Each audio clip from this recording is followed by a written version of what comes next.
Imagine-toi en train de visiter un zoo et de tomber nez à nez avec un bébé mammouth. Cela peut sembler complètement fou, mais une entreprise américaine, Colossal Biosense, est convaincue qu'elle peut le rendre possible. Mammouth laineux, dodo, tigre de Tasmanie, ils rêvent de ressusciter des espèces disparues depuis des siècles. Est-ce juste de la science-fiction ou une révolution scientifique jusqu'à la fin pour découvrir la vérité sur ce sujet aussi fascinant que controversé. Sans oublier de liker et t'abonner pour moins voir. Colossal Biosense, c'est une start-up fondée en 2021 par Ben Lam, entrepreneur américain, et George Church, un éminent généticien d'Harvard. Leur spécialité, la désextinction, rendre la vie à des espèces qui ont totalement disparu de la surface de la Terre. Et pour ça, ils viennent de lever 200 millions de dollars auprès d'investisseurs bien décidés à voir un mammouth marcher à nouveau sur notre planète. Leur liste de candidats comprend le mammouth laineux qui a foulé les steppes glaciaires il y a plusieurs milliers d'années, le dodo, ce drôle d'oiseau mauricien disparu au XVIIe siècle, et le thylacine, plus connu sous le nom de tigre de Tasmanie. Mais comment compte-t-il exactement ramener ces animaux du passé?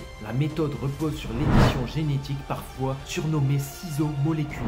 Les scientifiques analysent l'ADN récupéré sur des restes de ces animaux disparus et reconstituent le génome fantôme de l'espèce à partir de fragments. Ils insèrent ces séquences clés dans l'ADN d'un parent vivant proche. Par exemple, pour le mammouth, on utilise l'éléphant d'Asie. L'embryon hybride est implanté dans une femelle éléphant qui pourrait donner naissance à un bébé mammouth moderne. La date annoncée pour le premier bébé mammouth, 2028. Tu imagines la scène? Colossal Biosense n'est pas la première à s'intéresser au concept de désextinction. En 2003, des scientifiques européens ont fait revivre un bouquetin des Pyrénées qui n'a survécu que quelques minutes. En clair, la technique existe, mais on est encore loin d'une version Jurassic Park. Et pour ceux qui fantasment déjà sur un T-Rex, sachez que les dinosaures, c'est non. Leur ADN est bien trop ancien et dégradé, donc impossible à ressusciter aujourd'hui. Évidemment, ce projet soulève un torrent de questions. Où vivaient ces animaux? Leurs habitats naturels ont disparu ou sont profondément transformés? Est-ce une bonne idée? Certains scientifiques s'interrogent. Pourquoi dépenser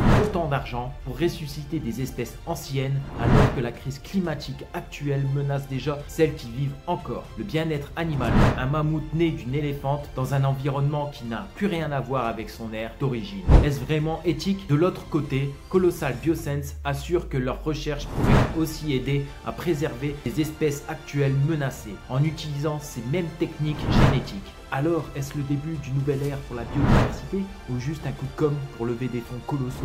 Dis-moi en commentaire, tu en penses quoi? Faut-il vraiment ressusciter le mammouth et le dodo? Il vaut mieux se concentrer sur la sauvegarde des espèces d'aujourd'hui. Merci d'avoir regardé jusqu'au bout. N'hésite pas à liker, t'abonner et activer la petite cloche pour ne rien manquer des prochaines vidéos sur les grandes questions scientifiques et paléontologiques qui façonnent notre monde. On se retrouve très vite pour d'autres aventures paléontologiques. En attendant, prends soin de toi et garde un œil ouvert. On ne sait jamais, tu pourrais bien croiser un dodo réincarné plus tôt que prévu.